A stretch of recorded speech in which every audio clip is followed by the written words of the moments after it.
Jeg hedder Anders Bjørk. Jeg er foredragsholder og holder foredrag om forandringer og trivsel og arbejdsglæde ude på arbejdspladser, både private som offentlige. Og jeg hjælper teams, afdelinger og ledere og medarbejdere med at blive klædt godt på til med et fælles sprog og en begrebsramme og komme godt igennem de forandringer, vi jo alle sammen kender ude på arbejdspladser.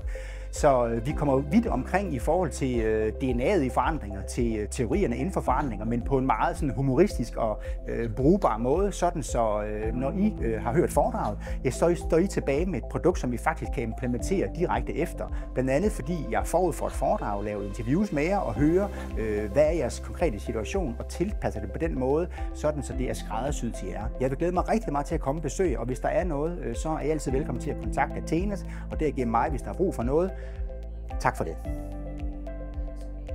Typisk, at det, der sådan decideret går galt, det er simpelthen personlige relationer, og som jo også opfylder lidt den der, kan man sige, hypotese om, at vi bliver ansat på vores faglighed, men vi jo går fra hinanden på grund af vores personlighed. Og det må jeg sige, det ser jeg simpelthen.